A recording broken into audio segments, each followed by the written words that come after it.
live. Well, hello, everybody. Welcome to Solutions with Aquarius Rising Africa. And we have with us our awesome favorite male, Tom ALTHOUSE. How are you, Tom? It's so good to have you back on Solutions with us today. Are you well? Oh, put a stamp on me and mail me universally. Yeah, let's do it. I love it. Yeah. Yeah, okay. It's so good to have you here with us, Tom, tonight. Well, morning for you, evening for us. When we obviously on this channel, the Solutions channel, we look at solutions and we look at healing and how people have healed through tragic and traumatic situations. And, you know, over the past year and a bit, we've gotten to know you very well on this channel. You've shared amazing information with us, your pain, your sadness, your family, the alphabet boys, whatever is going on in your life. Right. Quite crazy for the average farm girl like myself. In the arse end of Africa, we only hear about these things, okay? We see it on TV. Yeah. Like little explosions going off in the distance while you're picking the apples and pears. Yeah. Exactly. And prickly pears off the cactus tree. Yeah. What the hell? And the worst thing that happens, your hand gets full of these fine thorns. You go, oh, damn. Oh, yeah. And for a week, you've got to be extracting thorns. I've had that. I'm like, how do you get these out? Yeah, no, I've been there. Yeah, crazy. Anyway, so I really thought it was a great idea, and I'm so happy that you've agreed to share with us your story about the loss of your two beautiful sons. Mm-hmm. It's never easy losing a loved one ever, and I think I've thankfully not lost my son, but I can imagine that for a parent, there can be no worse grief. And you had a double whammy, and not only did you lose them, but they were actually taken from you, murdered, basically. I hate to say the word, it's such a gruesome word. But tonight I'd like, if you don't mind, you know, if you can share with us and our audience, we can get to know Tom a little bit deeper. Sure.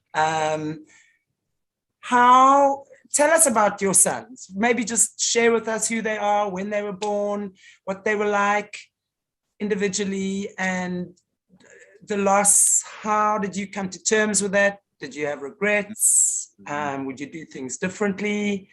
The platform's yours. Thank you so much. So appreciate you. Oh, no problem. So here is my boys.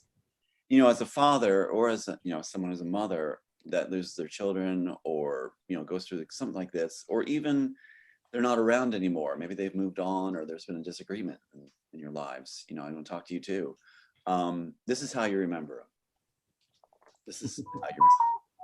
So I'm going to try to center that. Wait. Let me share screen. I think Mona's got some of those pics. Oh, yeah, put that up. So should we share them? Let me open it up. Yes. When they're little, because I think parents will understand that this is how you remember them. You know, that's how I remember them. Can you see them? It's like you remember when they looked up to you, they needed you, you were there for them. It goes to the instincts of, you know, when you were most engaged in trying to protect them. And I think one thing a parent goes through sometimes is, especially when you're told they've been murdered, is if I was there, they'd still be alive. You know, you run that through your head. It's a natural response. And do you have the other picture too? Okay, boy, Kirk. What are their names? Can you tell us which one's which? Yeah, I named them both. Sean Michael is on the left there. As we're looking at the picture, our orientation is the one in the lighter suit. So Kirk's in the blue. So that's Sean Michael. And on the other side, he's holding Kirk Daniel. And the reason I picked Sean Michael was because I wanted a name. I always thought, you know, I want a name where they won't be made fun of and they'll enjoy their name. You know, it'll be popular to say or fun to say. Sean, I thought was a really cool name. I love soccer. I'll just go right down to the cereal bowl here. So right to the nuts and bolts. So or oats and grains. So Sean, I thought was like a soccer name, was a fun name, and maybe I had a deep-seated hope they might play sports someday. But Sean, Michael's the archangel. So I wanted to give him a biblical reference and a name that was really fun. Now, Kirk Daniel. Kirk, yes, it's because of Star Trek. Kirk, Captain Kirk. I thought he'd have fun with that, Captain Kirk. And girls would love saying Kirk. And then Daniel, of course, is from the Bible. Daniel. So they both have middle names from the Bible. A lot of parents do this. A lot of Christian parents will do this. They'll put in a biblical name. That's a reference point. So that's fine. It's a way to start them off with their name to orientate them to God, to the idea of introducing them to a higher power, to the creator, that kind of thing. It's kind of that. Now, interesting story with Sean Michael. 3 days after he was born, he went listless. He's my firstborn. And he just went listless. It's like I went to his crib. He wouldn't stir. He wouldn't move. He was like he was catatonic. And so I rushed him to the hospital. And for 3 days, they couldn't do anything. They put an IV in his head. They were trying to work with him and nothing was working. And then I had this call. I don't know who I was talking to, whether it was my parents or whoever, but I was on the phone and I'm going like, I got this reference given to me. I felt led, just like, as many may know, I wrote the screenplay, right? So I felt led to write that. So I had this reference of Abraham and Isaac, least favorite passage in the Bible. Never understood that. Why is that there? And so I said, okay, Lord, if you're there, Abraham and Isaac, I accept that he's yours. A lot of parents go through this, I'm sure, when their child's facing death. You have to give them over. And it's like, ah. And so I was like, all right, God, he's yours. At that moment, I kid you not, at that moment, he's out of it. He's back, snap back after 3 days. After 3 days. So was my faith being tested? Was it being strengthened? I don't know. But what I do know as a parent, my eyes were on my son. And he came back to me. There's also a message with that. I was supposed to realize that sometime in his life, I have to maintain that deal to give him over, that understanding to give him over. And that's exactly what happened. It seems like he was on borrowed time with you, like bonus. You had bonus time with him. A beautiful, perfect son base, perfect. Never, ever had a discipline problem. Never, ever had to correct him. It was like he was a gift. He was just so, but that's what I understood what you just said, Shanti. No, Kirk Daniel. Oh, also promises seem to come with them, and I remember Sean's is sort of blurred to me now. It was such a shock because Sean was the first one gone, or no, he's the second one gone, but under the worst of circumstances. And that was made clear by the Hollywood element. We showed on this program, The Good Place. I was informed about The Good Place. In it, we said, Sean Michael. And now someone said something about, this sounds arrogant for Tom to think that it's about him. Really? The thing is, no, there's no arrogance involved. It's all about wanting to do right. And if you're being told by Hollywood constituencies and elements that these entries are there specifically addressed to you, and if you wrote a screenplay, they're not going to hold it up. They don't like it. But if you wrote something worth what they're estimating 1.2 billion and more now since Matrix 4 came out, that precedes the Matrix, do you not think, parties, that they're going to mock you in the same venue, the same work? Are they not going to mock you in the very venue? And I pose that question, and I ask you, Shanti and Mornay, not just to agree with me, but given the flat of that you go back to, here's a screenwriter who has work they took and they brag about it. Remember that first entry of the Matrix, my high school, my birthday, my dad's name, all that in there? Like Central West High. You liked seeing it before, I'll hold it up again. Central West. That's the first school in the graphic dealing with Neo and Matrix. Do you not think, that they're going to mock the death of my sons if they told me they were murdered in the other work, like The Good Place?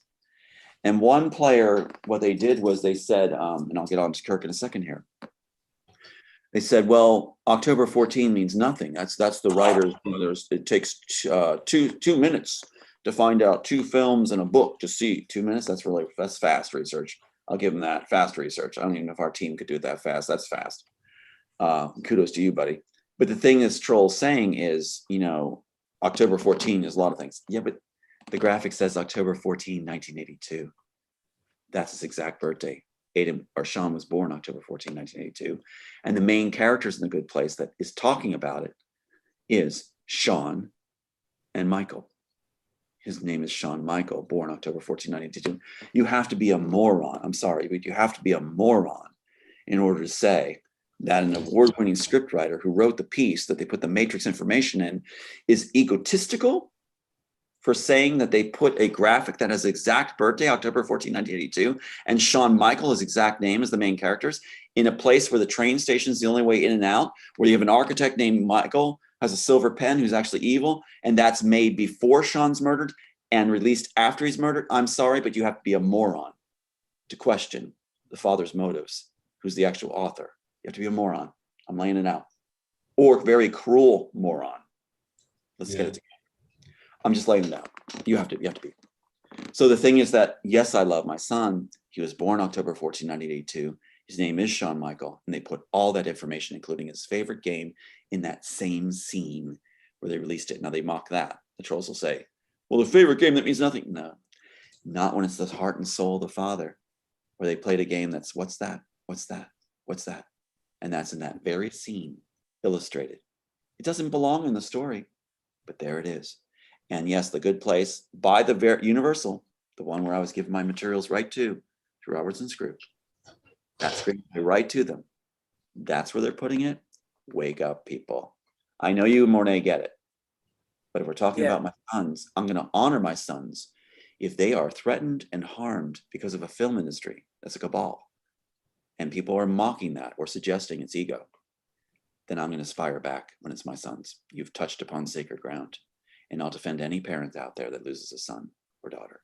I'll stand up with them too and shut you down, whoever says that. How dare you? How dare you? How dare you? Especially when it's going public in documentaries.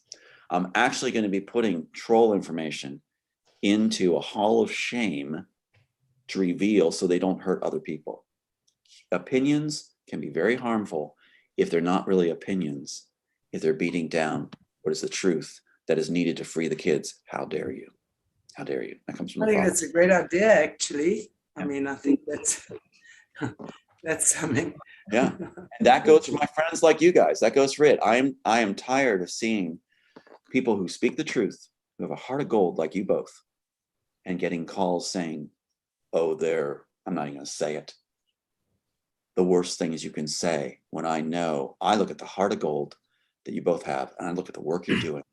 And I think it even says in the scriptures, whatever belief you want to embrace, people out there, if you look at the core of a lot of these beliefs, including Judeo-Christian, Christ even says something along the lines of, if you don't believe me, then believe in my works, right?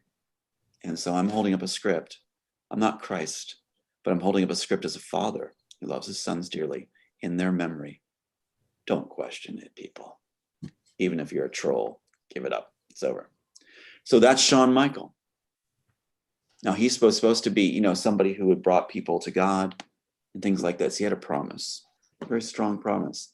I think he's doing just that. And by my speaking up for him and shutting down trolls that would say, sounds like Tom's pretty egotistical. Really? Then you can't see. You're blind, first of all. And you don't understand parenting at all. And you can defend yourself, but you don't. Because you'd have a heart for parents that lost their children, especially when it's 2 and 3, and the last one's being threatened. And they were reprogrammed before they were killed. One of the reasons they were murdered, I'm told, is because they spoke. They started to remember the reprogramming by religious right leader, Pat Robertson, his team, when he took everything away. So that's Sean Michael. I'm glad you do solutions, because what other platform could this really be discussed like this? I think it's important. And yeah. So I'll break on Sean a second and let you talk, and then we can go to Kirk. Let's I want to find out maybe a little bit more about Sean before we go Sure. onto Kirk. It's nice for me just to get a clear picture of each one individually.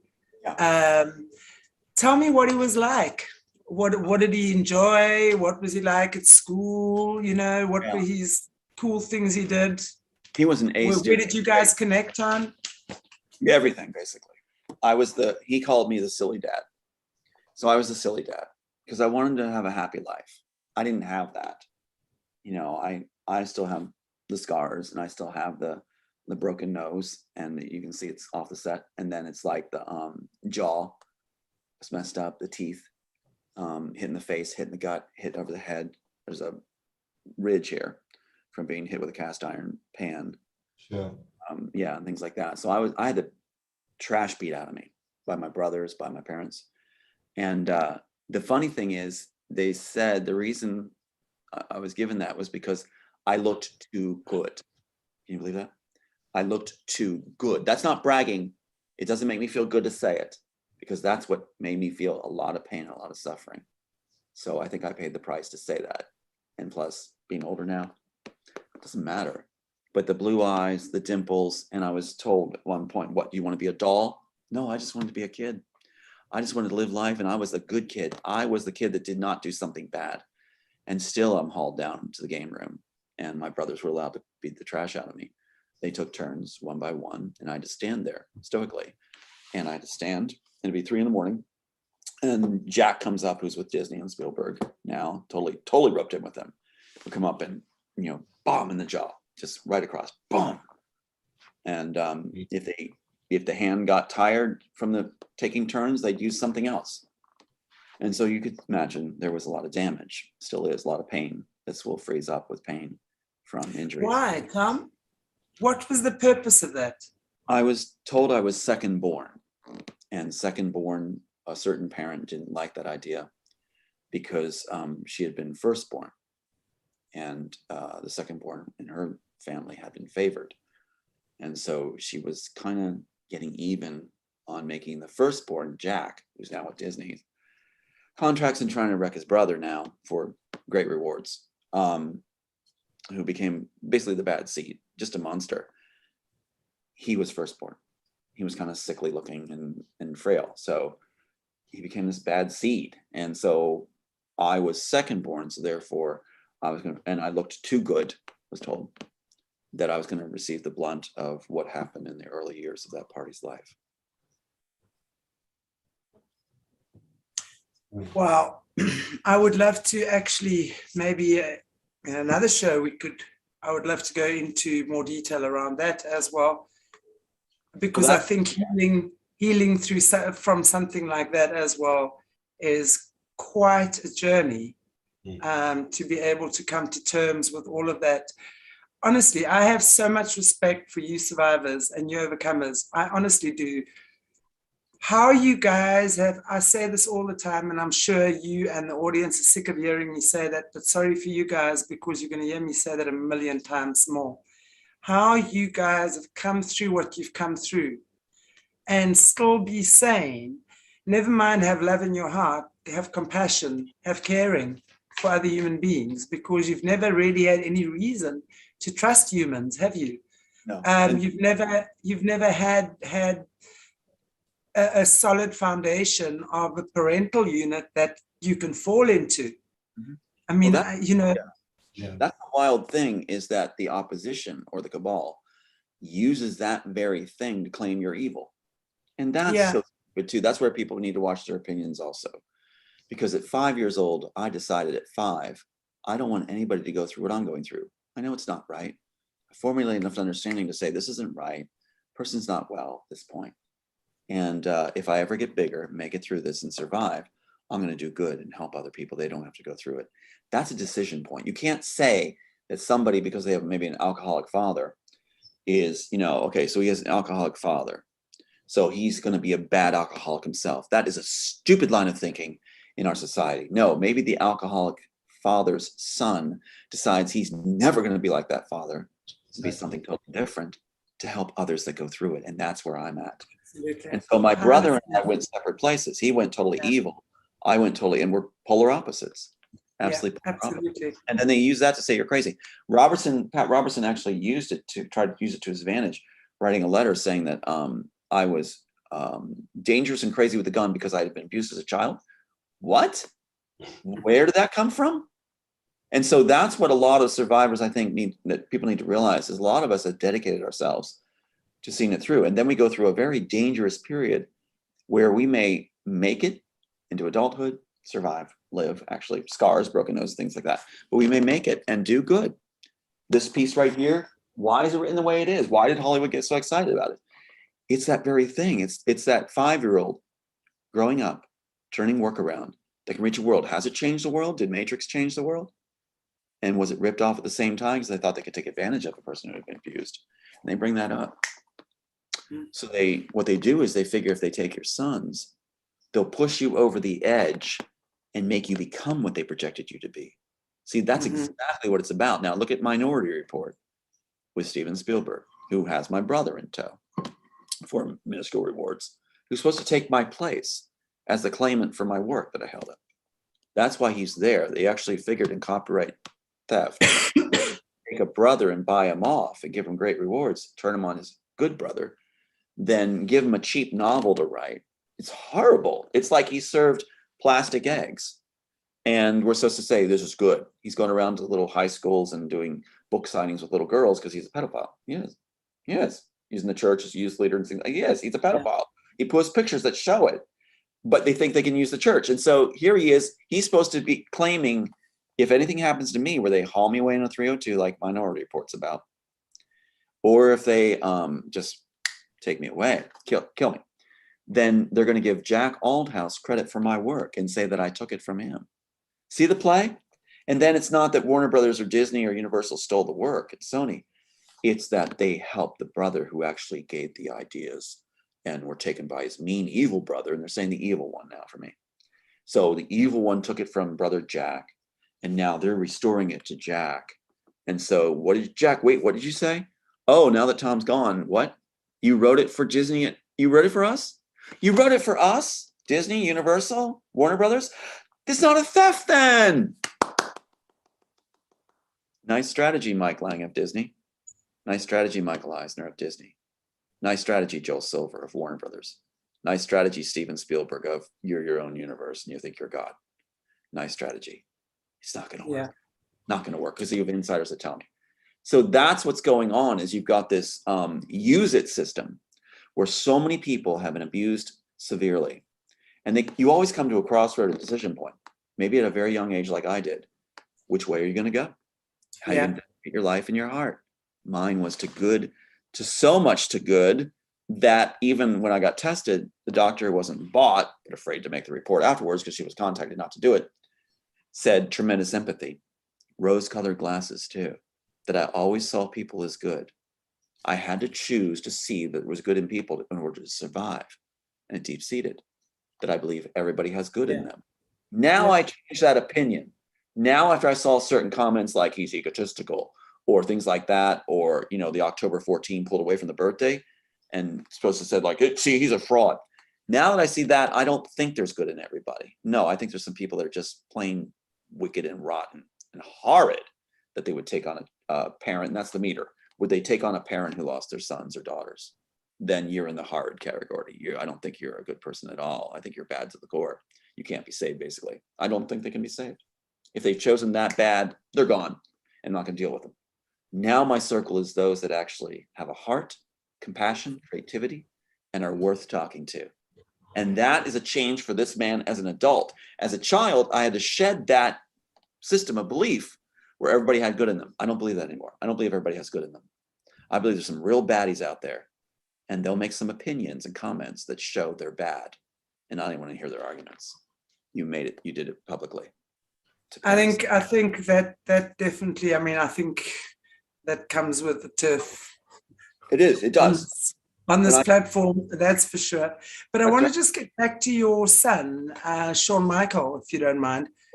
Just to go back to, I want to hear about him, his character, nature. Here's games we would play that shaped him. Okay, here's the games we would play. I want him to have a good life. I want my kids to be happy. I want them to know they're loved. right? It'll be the opposite of what Pat Robertson's trying to peddle for his agenda. You know, Tom's evil, Tom's evil. So we played games like Rabbit in the Hole. I love these games. Rabbit in the Hole. We go to the beach, dig holes, and they would run from one hole to the next. And I'd be this inept, stupid giant who just can't catch. And so you do those fake dives, you know, like the last minute where you're diving at them and miss, you know, and you're like, oh, I missed. And I missed every single time, you know. So it's like they'd be running and they're like, ah, there goes the giant. I'm like, wow, you know, and I miss every time. And they get in the hole and help each other. And I wanted teamwork. So the brothers and sisters would work together. And sometimes they do a thing where they defend against the giant, you know, sometimes it'd be a giant or something, would be whatever. Not too scary, but silly. And we'd read a bedtime story about, you know, Jack and Beanstalk. And so I would be like, I'd make a triangle of cushions, and that's the cave the giant can't fit through, right? It's the cave. And then they'd have their swords, their plastic swords, and they'd defend the princess, the one daughter. And if they came out of the cave to get the apples or whatever outside the cave, that's where the giant would be sleeping. You know, I'd be sleeping and I'd be like, oh, you know, wake up. And I'd be like, again, I'd be diving around and like, I'm missing every time. They never got caught, but it'd be exciting for them and stimulated, work together. They'd be like with their swords, plastic swords, you know, and that kind of thing. So what's interesting is, what does the other side do with that? I want to throw that in. Robertson's group actually said through their social worker, which is their inside psych guy to try to convince them their dad is evil. He said, your dad tried to suffocate you in all of the games. What? I tried to suffocate them? I have a letter from Kirk before he died, when he was still under the control of Robertson's thing, which was a lifelong thing. Basically, they were trying to control him and keep him programmed to think his dad is bad, just like they did with that Kempsville Presbyterian Church thing in Virginia Beach, where Robertson is, where he tried to cover up the thing where the guy came forward and confessed him being part of a sex ring, and he's the head of it, and the pastor confessed it. So they put a guy at the head of the PR department in charge of Kempsville Presbyterian Church to convince all the youth and everybody who heard the pastor confess about having sex with Robertson to never talk about it. Well, that's a lifelong thing, basically. And so the team keeps doing that even to this day. And that's what they did with my sons. They kept programming them to think that, you know, never ever connect with your dad. So what's interesting is that's the letter I got. And Kirk said, I'm not allowed to talk to you. I can't talk to you in the letter. But I'm supposed to tell you about this. And then threw in about the games being actual death, life and death games that I did. Seriously? That was Silly Dad. What happened to Silly Dad? And there's videos of us playing games like at Disney World and other places we went. And one of the things I would do is I'd take their stroller and be like, bad racing dad, you know, and I wanted to stimulate them. I wanted to encourage them. I wanted them to have no fear. And so they knew they could trust their dad never to harm them. If I threw them in the air, I'm going to catch them. If I'm doing, you know, and so I got them to stimulate. I felt stimulation is important. And then I'd stop the stroller and we'd look at something. I let them absorb it, like an elephant or a giraffe, and we'd look at it and I let them absorb. I can see they're taking it in. A lot of parents, I think, they don't realize, they just drive their kid around, and the child has to have time to absorb it, form thought processes, layers, synapses form. And so I would always take the moment, sit with them, let them feel the touch on the shoulder or the hug, and hold them while we're looking at something. The daddy holding them while they watch something and we look at it together. And I would always play like I'm learning too. You know, what is that? What is that? And they'd say, what's that? What's that? That's why it being placed in Universal Studios is a good place, along with the exact birthday, October 14, 1982, and the exact name, Shawn Michael. That's why it means something in that very same scene, see? Yes, without understanding it, it means nothing. Possibly to some, to other parents, it means something a lot right there. But when you understand the content of what's going on, that was a specific game, learning game that was unique to us. Now others can say, well, I've done that. Yeah, well, fine. Kudos to you. But the thing is that was our thing for a unique approach. I thought for us, holding them, asking, like I was pretending I didn't know either. What's that? And if they came up with a name for it that was made up, I held to that name. I said, that's a Gobus. That's a Gobus. That's a Gobus. Yeah. And I would say that, there's a Gobus. And then I would tell them later, you know, this is also a name for it that they can use in school. But for me and them, it's a Gobus, because they told me it was a Gobus. And I would go with it. They owned really the process. Yeah. Right? Yeah. That's amazing. We did that with movies too. Like we watched this, like maybe you'll get this. I mean, maybe you'll figure out what I'm saying when I say the fake title they came up with. Okay, they said The Robot and the Scary Shoes. And I would get the movie they wanted based on what they called it. I said, here's the Scary Shoes and the Robot. You sure you want to watch the Scary Shoes and the Robot? Yeah. Wizard of Oz. And they say, man inside the man, inner space, where the Saturday Night Live character plays the guy, goes inside, you know, as a small person. So these are you know, I use their titles, right? And it was cool. That's you honoring their perspective and their learning process. So when someone says, what's that? You know, well, I've done that all the time. Great, good, fine. But in the context I'm using it, and maybe some have out there, and I applaud those that do, great, that's really cool. But that's why it's so important with what's that in the same scene. Now we understand, maybe, I'm glad we're doing this, why that is so specifically important. It's not just a generic game. It's also the whole process of giving over that you don't, playing that you don't understand, that you're learning with them, and then it locks in that you both have learned. And that becomes the reference point, the very language they use. That's a little rare. So yeah. So that's one of our games where I thought, you know, a lot of times it was learning games. And that's what I did with their prayers. Before bedtime each time, I was the house dad, also working. I did all the work, basically. So it was like, we'd say prayers. And in that prayer came up this phrase, because we would share prayer, right? Share it process, always. They always were to feel included. They always are allowed to be involved in the analytical processing. And if they could explain something, or if they actually did something that could be appeared as maybe not so good as a choice, they could explain it to me why they choose that choice, why they did it. And that could make a big difference. So they could be advocate and figure out, you know, like legal mind too. And so during the prayer time, we'd say no scary imaginations. Now, I always said that. And even when they grew up, they kept saying that. Even when they're grown up, you know, they would say no scary imaginations. It's a term they came up with and I embraced. So every night we said prayers, no scary imaginations. And then we had this game. I remember Kirk. Oh my God. So this little face right here, Kirk, little Kirk, right? You have it there, but little Kirk, his little karate outfit. Imagine him, you know, we're saying prayers, no scary imaginations. And then we do this thing at the end. It's so fun to say this. This is Kirk when he grew up. Handsome, incredible man. Incredible man. That is integrity and character right there. Integrity and character. You know, and the other side won't give credit for the, you know, raising him, but there's Kirk. There's my Kirk. You know. Wow, good looking boy. Yeah, handsome. They took him from me. They murdered him.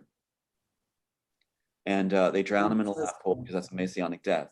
But Kirk and I, as a young person, he grew up with the idea of, you know, we would say no scary imaginations. Then we go like this, and all is a cover-all in the prayer, cover for everything. You know, I always thought prayers are funny when people ask for specific things, and Jim Baker said, you know, whatever you want, and ask the color you want the car. I'm like, what the heck? What do you? Oh gosh, okay, just God's a shopping, you know, Amazon Prime. Anyway, so what happens is at the end of the prayer, we would go, and all, there's this anticipation moment, you know, where are we going to finish it? They couldn't stand it. It was like, and all those things. And that's what we'd say. And so they'd be waiting for those things, you know, and they couldn't stand it. It's like, and so the end of the prayer is like kind of fun. You're like, and all. And they'd say it with me. They're anticipating what it is. Go, those things. So it's like, that's what we would do. It was always about, that was a silly dad. So when they were talked into by Robertson's group, what? You know, first of all, I'm being groomed to be the face of the Christian Coalition, told I'm the top student, A student, you know, never had a problem. You know, you're our guy out of network and school, out of everybody, thousands of people. How did I suddenly turn into Mr. Evil overnight? What, because I was taken on a trip and the guy approached me sexually. And so I'm supposed to tell the truth of what happened. So I'm doing my job. And so now I'm evil and losing everything, including my sons are going to lose their future, basically, you know? And it's like, where'd that switch? So now you're starting to tell my sons in reprogramming sessions, ultra-K'ing, that their dad was evil and narcissistic. Well, that's quite a twist for children that knew their dad played with them. And so how are you going to counter that, Mr. Robertson and the rest of you? Oh, tell them that I actually played death games with them. I was actually trying to kill them. Nice twist. And it worked on the daughter. She trashes me everywhere now. She's a little girl in the Matrix. The daughter you never hear about because she was supposed to tell me, and it hurt a lot. It hurt a lot when she became a woman, that she finally contacts me and says, yeah, you wrote the piece for yourself. You wrote the piece for yourself. That was for you. Goes along with that opinion of, oh, Tom seems like he's arrogant, egotistical. Really, thank you very much. I dedicated my life at 5 years old to try to help everybody. And now I'm realizing some of you aren't worth it, but some of you are. So you have a daughter as well? Not really. She is one of the worst people on the planet. She was Yes. reprogrammed by Robertson's group, became terribly hateful, has rewarded by Disney. Every job she got basically was connected to Disney. And if I go to Maui, when I was on Maui in Hawaii and I got pulled off of Maui, they gave her a top position at Disney-run ABC Studios. They owned ABCs. Top But TV. she was obviously taken into the system at a young age. She was taken in, but she became totally absorbed, totally into it, where she trashes her dad all over the line and everything, and didn't invite even to the wedding. And she's married to Jacob Rios, which is interesting. Jacob Rios never did a lick of work in his life. He's Mexican mafia. How do we know? Because Jacob Rios is related to Ralph Rios, who is the Pasadena law firm that was through our case. So they're all from Texas. He goes out to Pasadena, runs this law firm that's supposed to throw our case. And they have Jacob Rios marry my daughter. And my daughter said that Aiden's not her blood, that she never wants to see him. And she'll never, ever include Aiden in her life. Helped cut him off from the entire family, where no cousin ever talks to Aiden. Aiden's stellar. Aiden's a sweetheart. So what she did to Aiden, I can't let go by. That's cruel. And she's what, 37? So what she's done as a 37-year-old bitter woman, cruel, mean woman, Terrace LeRae Althouse, now Terrace LeRae Rios. I can't let that slide. I don't want you in my life. I don't want you in my life. And you don't want to be in my life, that's fine. But I will concentrate on Aiden. I will, because she crushed Aiden as an older woman. And I can't excuse it. So I think, Tom, the way I see these things, and it really always makes me sad. And I understand. I mean, I myself have my own battles, within my family, and I think all of us do, and certainly have had in the past. But I think in these situations, it's not really her true self. Probably so. But if you make decisions to harm innocence. Yeah, no, I agree. And the thing is, I always said before I wanted to work, but the only reason she'd come back to me, I'm told, even by the inside, is if I'm successful and she thinks she can exploit and use that. I'm going to concentrate on Aiden, and it's like she had her chance so many times and she decides just to trash and profit off it. She has all these jobs, jet skis, horse back riding, and she really doesn't do the work. In fact, she'll leave ABC News in top station in Oahu because she's depressed or something. And so she leaves it and they give her another Disney connected job. And it's like, she knows what's going on. I explained what's going on and she chose to continue to do evil. I can't do anything about that. And I can't let that ride me down when I'm trying to take care of Aiden. Yeah. If she came back to me, this is what I would do. And I don't expect it, not with the control they have. If she came back and said, listen, like the honeypot wife did just recently, this is what shaped you in your life. And, I celebrate who you are now and, whatever. I'd be like, I wish you well. We really don't have a relationship. And Aiden has been my life, and you didn't want me in your life when I was being destroyed. In fact, you helped to destroy me and Aiden and I. It's like, I really don't know what we have a basis for. You're a stranger to me. I don't know you. All I know is somebody who tried to harm my last surviving son and benefited off of those that were the worst in the cabal to do it. And you know that I always was good to you. There was no reason to ever turn on your dad. Always spoiled her. But I think, Tom, in these situations, and I want to go to Kirk. I'd much rather go to Kirk, but yeah. But I think in these situations, and I'm sure I so understand how frustrating that must be. But I think let's understand that she's definitely been manipulated and controlled way beyond anyone's expectation, I think. So I pray for the day to arrive that both of you can find your way back together again. I really do. I'll give her a hug. I wish her the best. But it's like, as far as closeness, we'll never have closeness. It's never going to happen. I believe in miracles. I believe in miracles, and I believe that anything is possible. Yeah, so, I just trust her. Never say never. Yeah, we vying for you and your baby girl. We vying for you and your baby girl. I know, but Aiden's life means so much to me. And I can't trust that. She's becoming an older woman. If you're becoming middle-aged and you have carry this bitterness and evil in you and cruelty, you have a responsibility point at some point, you know. Yeah. You're basically And let's hope that she finds that, because it's really good if someone can realize I the hope error of their ways and Yeah. then turn around and actually try and, you know, fix the harm that they've done. And I really agree, pray I that that's agree. going to be the order of the day from here onwards. I hope However, she I would finds love. it. I was going to say, Sorry? I hope she finds God, not Robertson's God, where it's all rewards, jet skis, horse ride back, and positions that are easy given to you when you didn't really earn it. I hope that she wants to be a Broadway star with Jacob, who never did a work in his life, who's Rio's. You know, they brought him in when the case was being thrown in 2014, and suddenly she's, you know. So it's anyway. So yeah, I mean, do I see a happy ending with her and I? No. Do I see that we'll give each other a hug someday? I don't care. What I do care about is Aiden is safe from her and everything she's doing to harm him. That's what I want. And I think people understand that father aspect there is I want Aiden safe and protected from Terrace LeRae Rios. I want him safe from her and the harm she does. And how dare she say that Aiden's not her blood? Why? Because he's got the evil dad.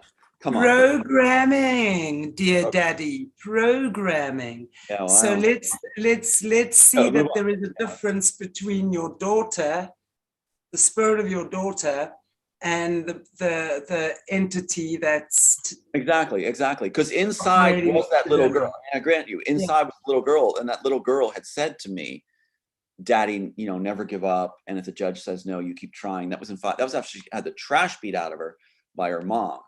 You know, Nancy ALTHOUSE, Nancy States, whatever she goes by now, who got all these awards from the cabal and worked with Robertson to throw everything under the bus. Kids have no chance in that environment, Tom. That's true. The kids have no chance. But she had said that to me. She said, "Never give up." And I, you know, I never did. I kept trying.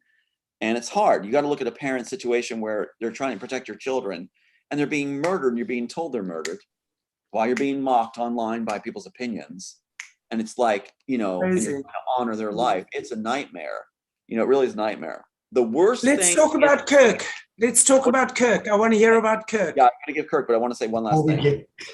All right, one last thing I do want to say this to people. I think this is very important. It's on my heart heavy.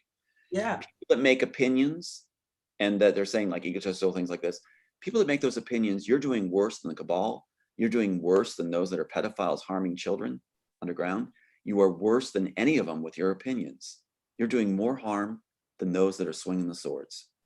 So keep your opinions to yourself if it deals with a parent losing a child. If you don't have the courage or the compassion to do that, then you don't belong talking at all. I don't, you know, it's the same thing, and I totally agree. I think I don't care what anyone's opinion is on how it happened or what they speculate. When a parent loses a child, it is something. I've lost a partner. I've not lost a child, but I've lost a partner. And it is a very, very, very painful thing. I can just imagine what it must be like for a child. So anyone who is, and even with Jessie, I mean, they were accusing Jessie of sacrificing her son. I mean, can you believe that people even speak things like that? They even have the audacity to type it. You know, same thing, you know, any child that is lost, let's understand it's a very painful time. So anyone who even engages in conversations like that, then you must question where you're at. Anyway, Tom, let's hear about Kirk. Okay, so again, Kirk right here. There's my Kirk, which we showed it up already, but my Kirk. I love my Kirk. Love Sean, love Kirk. Kirk's promise was the church. So thank you. There he is. He wanted to be a pilot. Whenever he was like, even at this age, he would look up on the swings and want to fly. He told me he wanted to be a pilot. I said, you can do it. And that's why he went in the Air Force. So Kirk had the dreams right from the start. He knew what he wanted to be. And I still remember when he was born. When he was born, right when he's on the table, right when he's out, he actually lifted his head up, which is supposed to be amazing, and looked right at me, directly at me. And it's like he had me right from the start. So Kirk loved life. He loved to laugh. He loved to play. He was super sharp, super smart. And he was one that enjoyed what life was. To him, for many, life is a grind. For him, it was an apple pie with a Cool Whip on it. You know, he just really, really loved life. And he seized it. He went for it. And that's something I like to think that I helped instill, was the idea of go for it with those games. Remember the games I'm talking about? Like the stroller ride, the stroller game I played with him was, I pretend I was in a little speeding racer. And that's how I came up with the idea for the 3-wheeled strollers I actually had in my invention book way back that they then came out with. So it was like the idea of like, we race with the stroller, get there really fast. And I pretend like, whoa, whoa, whoa, whoa, whoa, whoa, whoa, whoa, and steering around. He'd be laughing. And so like wild, crazy dad driver, you know, and he loved it. It was like an adrenaline rush for him. You can see him right there, adrenaline rush. So we do this like stroller ride. We do it again, play it again, Dad, do it again. So while like people would see me going through the crowds where most people were driving their strollers nice and easy, you'd see mine going like, woohoo, speed racer. So yeah, doing turns and things.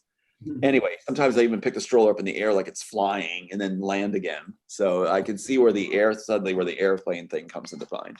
So he wanted to be like a jet pilot. So yeah, so Kirk. Really, I love his tie. It's so funky. Isn't it funny? I love it. Yeah. Oh, he was so cool. He would just slap it on, and it's really about the personality. You know, like anything else is an accessory. His personality shined beyond anything. And that's so cool. Yeah. So Kirk and Sean, what a duo. I had one rule with the kids: don't ever fight. Don't fight. I said that's why the games were all geared to fighting me. You know, that they could come at me. That was the game. Never fight amongst yourselves. Watch out for each other. Take care of each other. And I remember Sean telling me before he died, Sean told me, he said, Dad, we tried to do it. We tried to follow your rule, but we just couldn't do it. You know, we just couldn't do it, but we tried. They even knew, even after the Robertson programming, they still knew that was the rule I had instilled. You know, look out for your brother and your sister. Look out for each other. Take care of each other. And that's when I was being pulled away and ripped away. So what they claimed, the other side claimed that I abandoned them. Actually, no, I didn't abandon them. They were taken from me and reprogrammed. But Kirk is the one that had the courage too. He had the courage to come to me when he was, before he was killed. And he told me, Dad, this is what happened in these reprogramming sessions. And he's the one that said, you know, Terrace caved first. He was surprised that Terrace caved first. Just gave in whatever they said. Your dad's evil. Okay. Your dad, okay. And then, of course, they were very young. And then Sean said he was confused with the programming sessions by Robertson's. They called them social workers. They weren't social workers. They were Robertson's thugs in female form. And so he said that Sean got confused. They stopped doing it with Sean because he was confused enough. They were happy with that. Then when it came down to Kirk, they said, we're never going to stop these sessions until you agree your dad is evil and narcissistic and bad, murderer.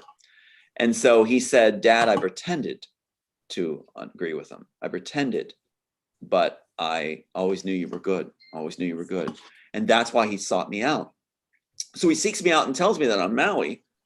And what happened then was he was killed afterwards. He wasn't supposed to ever talk, just like the people at Council of Presbyterian are never supposed to talk about what the pastor confessed about Robertson's sex ring and being involved as a sexual sex ring himself. So so sexual involvement. So that's what goes on, is there's a penalty for people who talk. Well, Kirk did the right thing. Kirk had it in his heart where he wanted to tell his dad. How many years did he harbor this?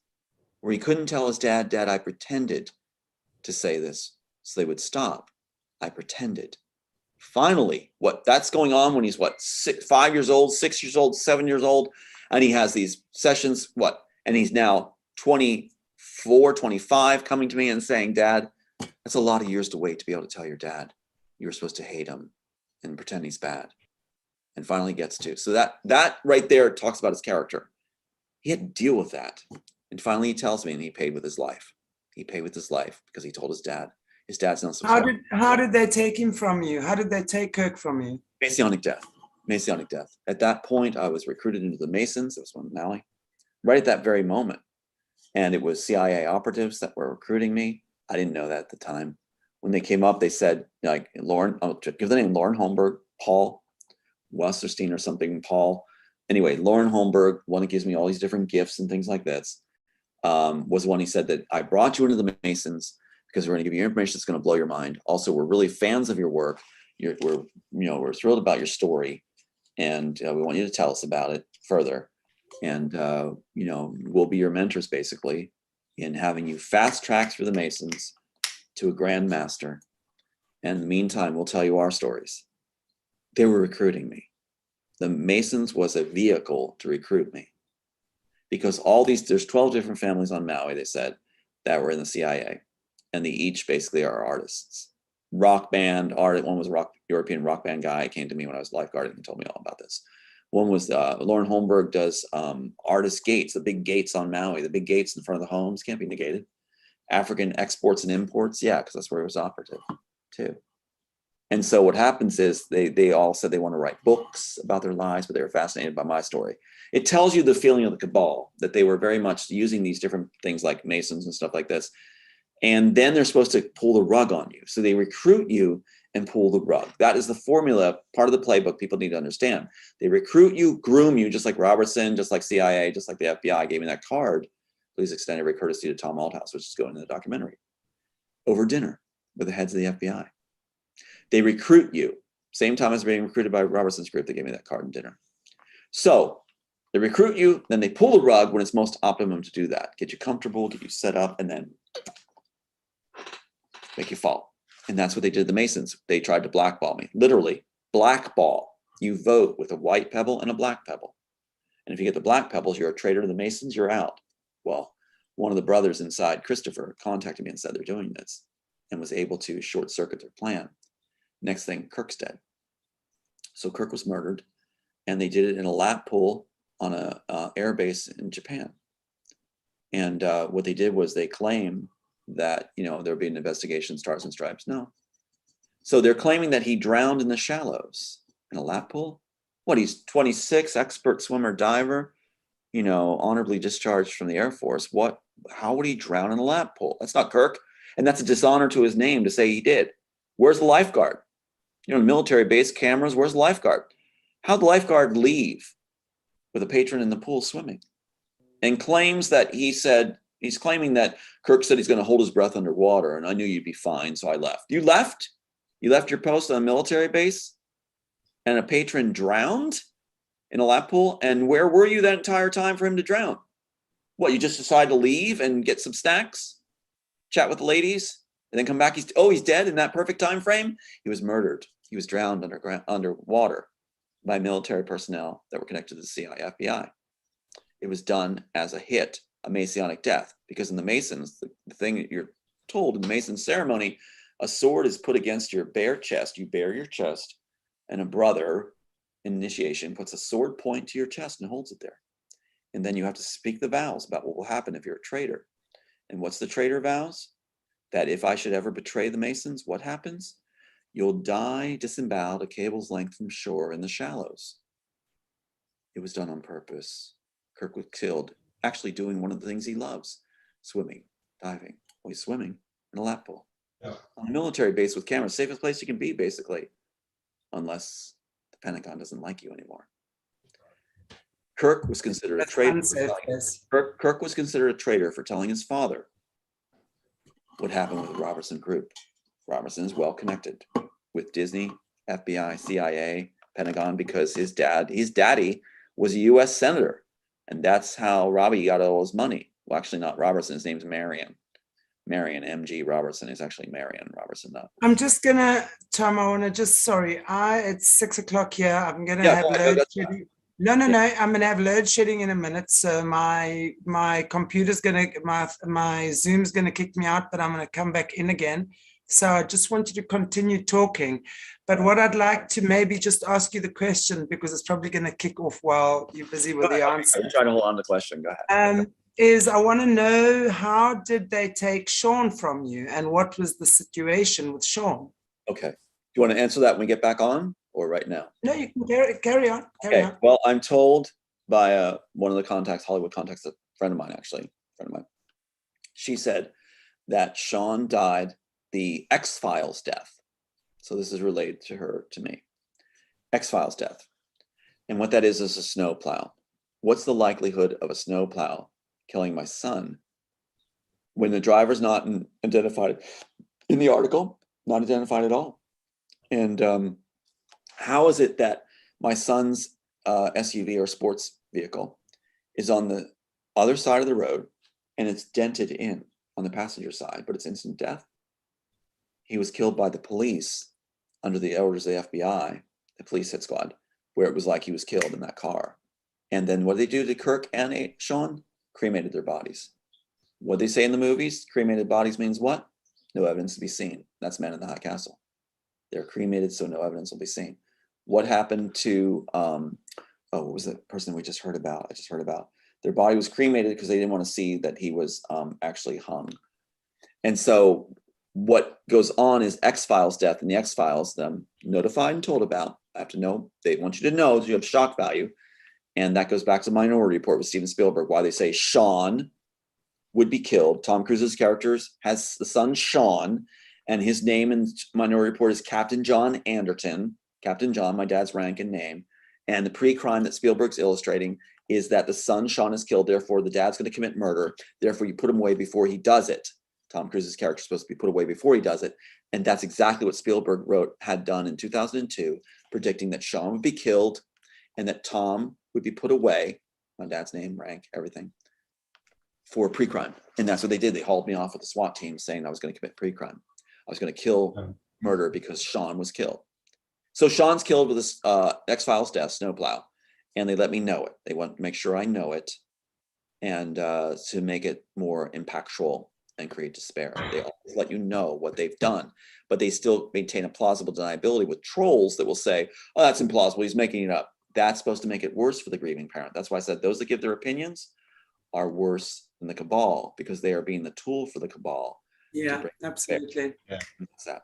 They're tools. It's exactly right. Everyone who has harsh words or critical words to say around this literally is a tool for the cabal. You're doing the cabal's work by lashing out, and especially when it comes to other survivors, I have to say.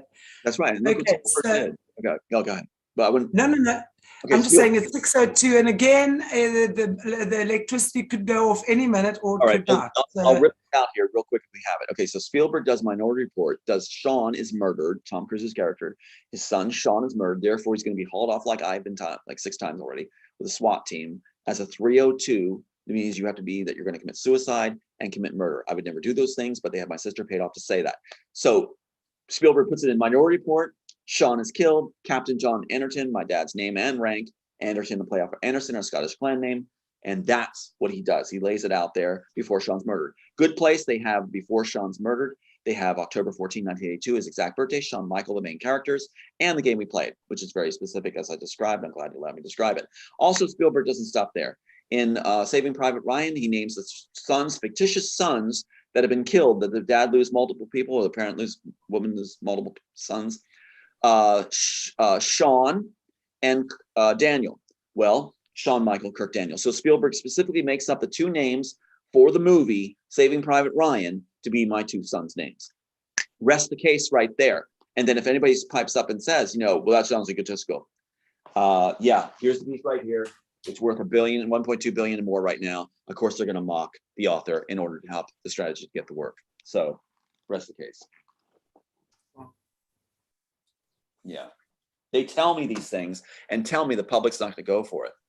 Well, they're telling me these things so the public could help us finish the fight to free the kids by understanding what they're telling us is there. How we know if we weren't told these things were there, including the graphic of the Matrix, where my high school, Central West High, is Neo's school, Central West High. And my name, Thomas A., is Neo's name. And then my dad name, John, is also there. John A. is also in that first graphic in the Matrix, in the interrogation scene. First graphic, first split second, upside down. My high school, my dad's name, my name, our Scottish clan name, my birthday as it was before it was corrected, as it was in records in 1996, July 22nd, and in the column TA 4099. I rest my case. They're laughing in Hollywood about these inserts and telling me about it, saying the public's still not going to get it because they don't want to believe it. Because they're saying that people have an ego often where that's why they troll and do these opinions, is they have an ego where they don't want somebody else to shine above them. For those of us that are survivors, it's not about shining above anybody. It's about honoring the memory of our dead sons. Don't get in the way of that. Let us do it. Absolutely. I want to know, I mean, this is a, you know, this is a very traumatic thing to come to terms with, the death of 2 children, and especially in such a way. Right. There's 2 questions here. How have you dealt / healed from that? Mm-hmm. And the second part of my question is, I always believe there's a gift from God in every situation. And as painful as what that is, I think it's such a blessing to be able to receive the gift in painful times like that, and to see the reason maybe beyond physical eyes as to why these things happen.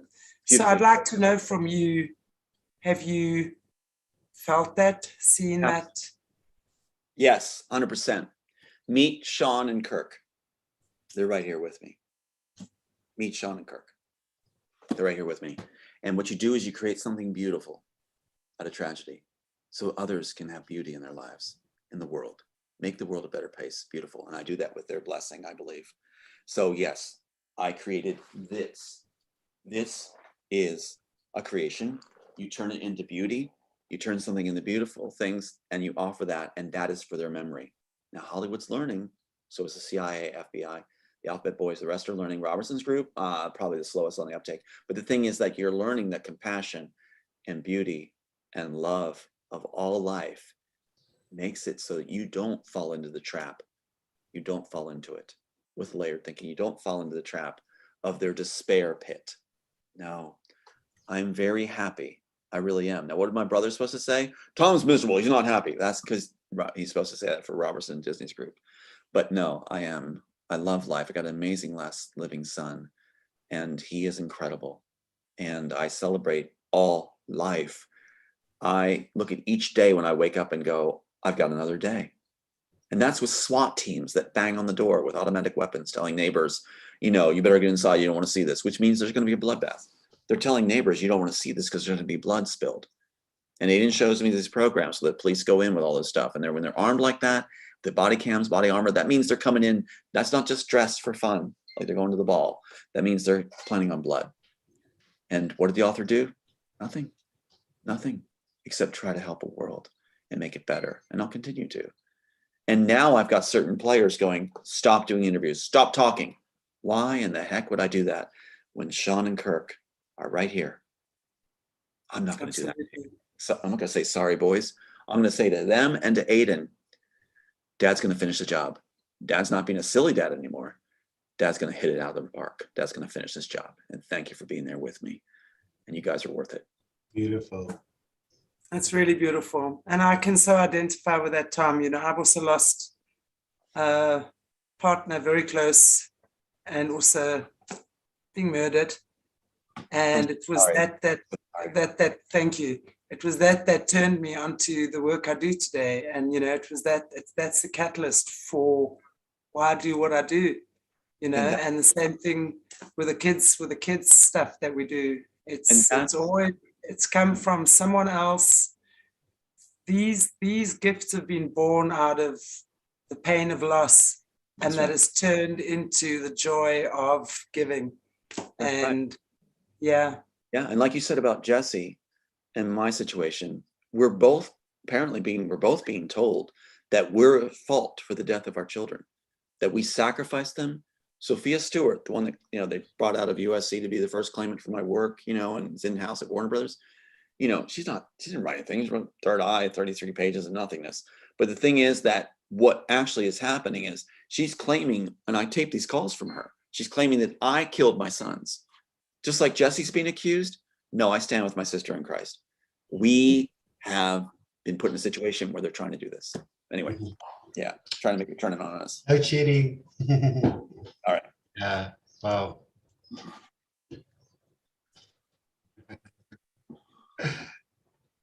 Am I back? You're back. Yeah. Love it. Wait. It's like we're camping. Yeah, it's like we're camping. Yeah. Tell us the story. Well, Tom, I just want to say, Tom, it's just amazing.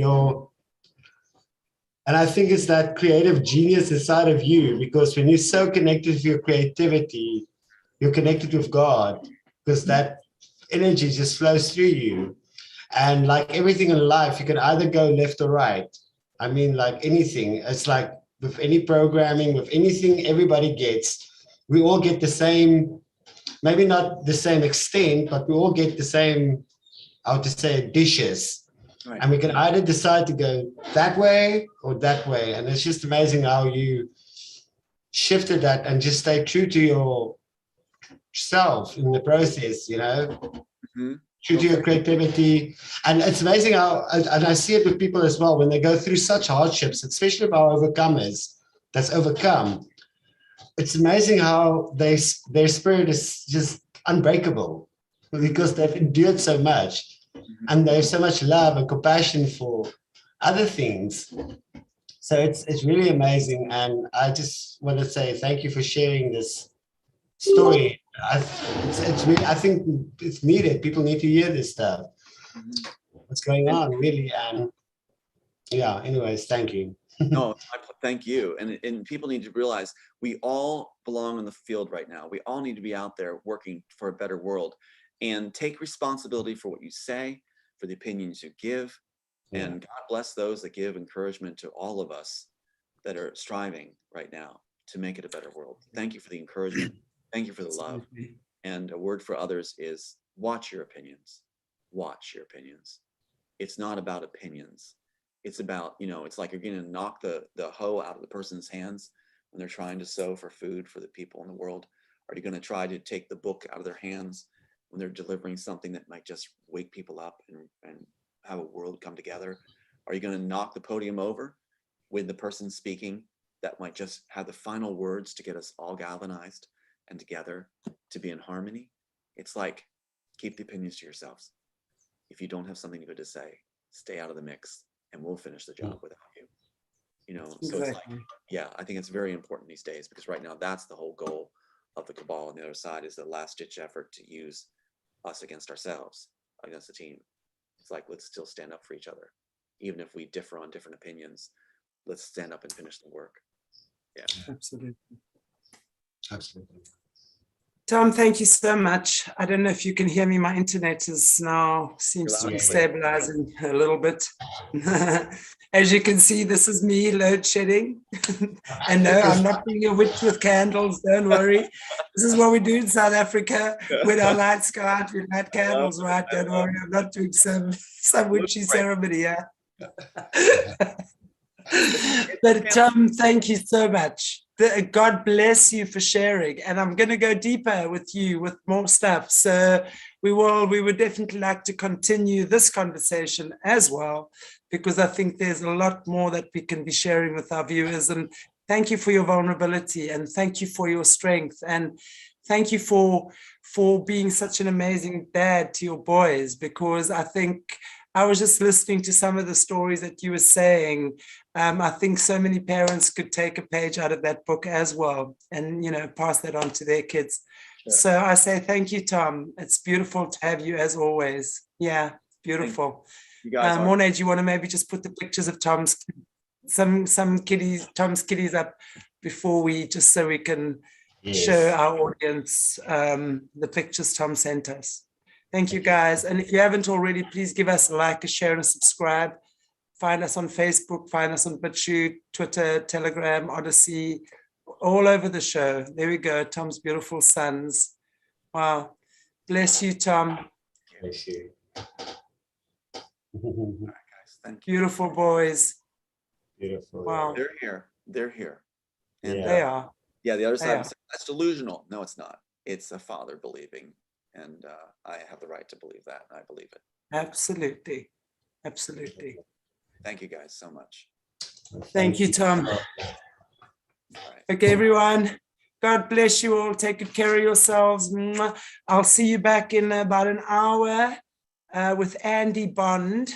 Hopefully I'll have lights and I'll have myself more sorted for the next load shedding. Take good care, guys. Love you lots. Be good. Be cool, be kind, be happy.